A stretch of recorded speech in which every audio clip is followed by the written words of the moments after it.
Do you see all this? It's made out of corn. This is a corny place.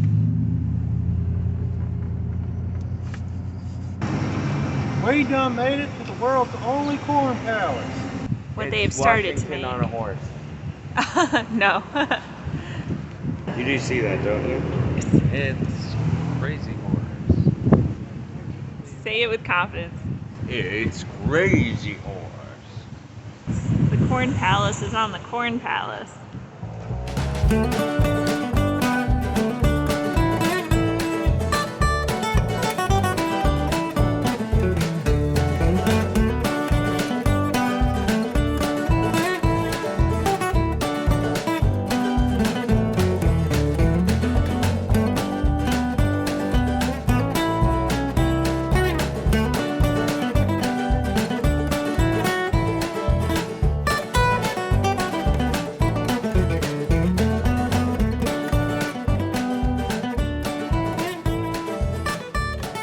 Here at North Shore Recreation Area on a Thursday, and with the exception of just having one other neighbor, we have this whole place to ourselves.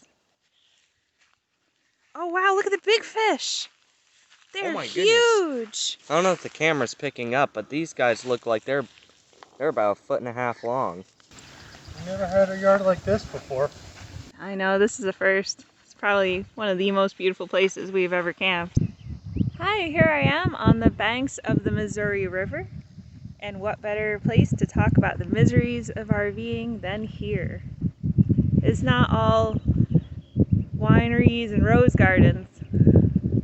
There are definitely some instances that you wish you lived back in your sticks and bricks house.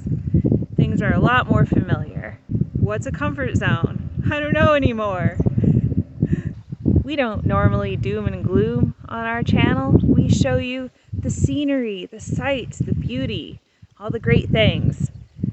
A lie, basically. Now we're showing you a great truth of, like, it is an awesome lifestyle, yeah, but we don't show you the bad stuff that happens in between.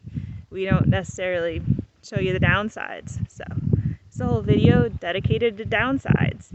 Misery, and we're on the Missouri River, so what better place? The number one. I'm just gonna, everything else is number two, really, but number one, maybe Constant Lax. Constant Lax is a good solid two. Everything's number three. Whatever. You can get a new RV, and it doesn't matter. Things will break. Not if things break, when things break, right? Yeah, things will be constantly breaking. If you get a new RV, there's no guarantee that you're going to be problem-free. That all rhymed. There's what's called the shakedown period. And repairs can be costly, because you're usually doing them in a place where you don't really have connections. And you don't really know who's good or who's going to give you the best deal. But you take what you can get. You just hope that it'll work out. So what about the RV lifestyle that makes me miserable? I would say things breaking down. For example, the truck, we had the rear diff in the truck go out. I got the truck back on my birthday, hooked up the camper, drove about 40 miles. Someone beeped their horn, telling me that the back of my camper was smoking. The wheel hub assembly came apart, and it was my birthday. Happy birthday to me. Kind of great that Angela's whining in the background. I know. He's like our little violin. See how you overcome, things happening. Things are going to happen when you're on the road. It's a part of life. I mean, things happen when you're not on the road. It's a part of life. But it's also what makes you grow. I have to have my back facing towards the cliff. Well, yeah, that's how we're doing it. It's not a big deal. What's the worst thing about the RV lifestyle for you, for a kid? Speak for all the kids out there. What are some of their concerns? What should their concerns be? Limited resources. Not everywhere has full Wi-Fi or full LTE. LTE's like a big problem, because then I can't use my phone that often and text people. But, geez, the bugs here are horrible. Storage is technically a resource, and we have limited storage. I can't have too much things in my room. Electrical we don't have to worry about unless it's a cloudy day like this. And but water and yeah, it's resources. We always have to be careful and watch out for resources. That's the big thing with me. I mean, conservation. Just use the word by definition. You have to use things very little to none. And I mean, electric's not bad, but that's because we have two things that are able to help us power it, like the solar and generator. It's a good practice. Just conservation. Mm-hmm. Yep. But it's also kind of like one of those things where it just kind of bothers you. It's that thing that's in the back of the mind that's like, we have limited water, we have limited this, limited that, limited storage. It's limits. So if we're hooked up to full hookups, then your mind is free of burden. But other than that, yeah. Well, thank you so much, Eddie, for your time. No problem. All right, you can go back. Come on, Angela. Are you ready?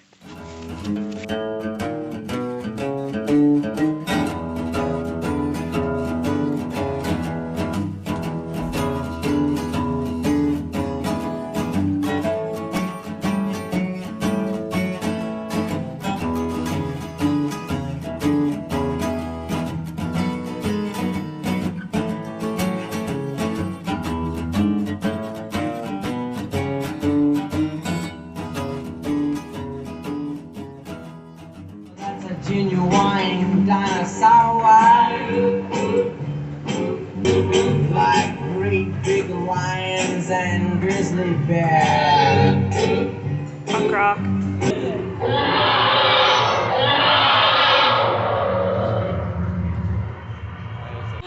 Who are you talking to, Dad?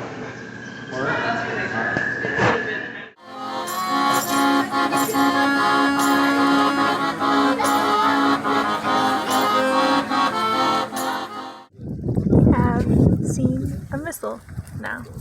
An ICBM missile. Looking glass. Intercontinental ballistics missile. That means it goes from one continent to the next. UHF works Using line of North Pole. sight. Okay. Some pronghorn in the distance here.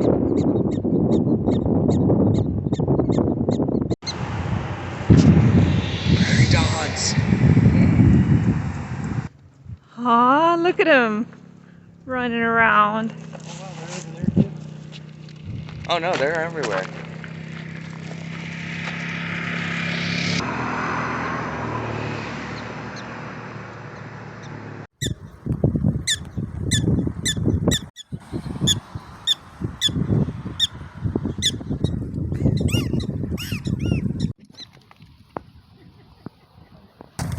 Here you go. Good job, little dude. Good job.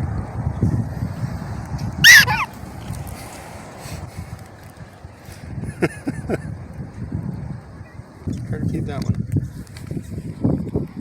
You want it? Oh wow. Here you guys go.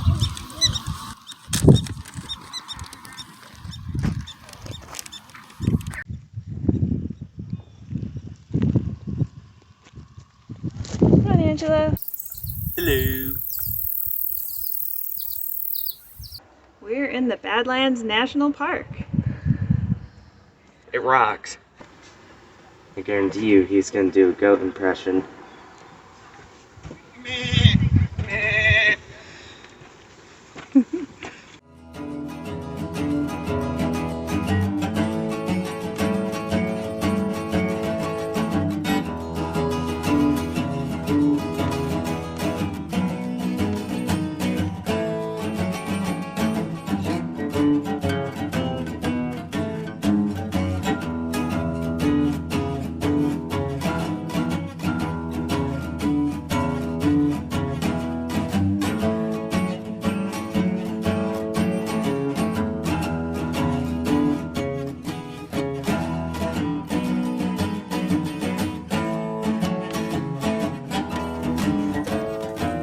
Doing a good job, Ed.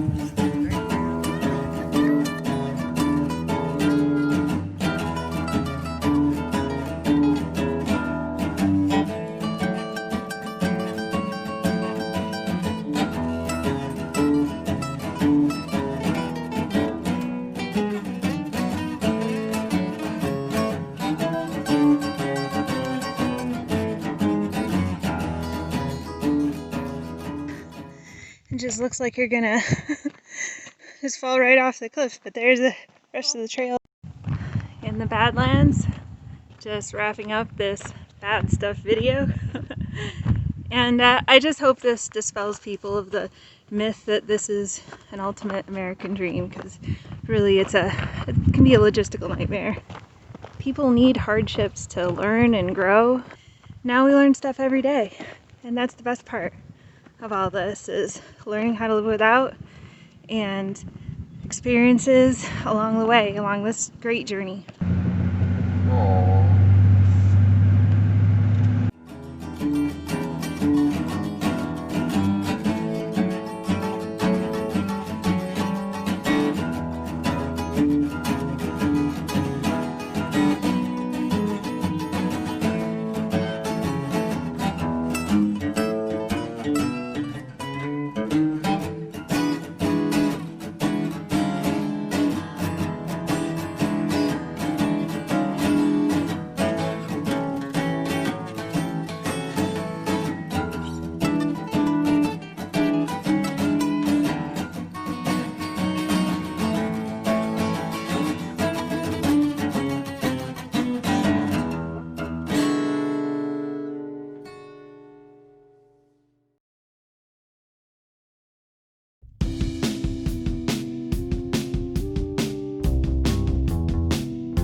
Don't do it, Ed. Don't jump. But I can fly. I love nature. Eddie of the wilderness.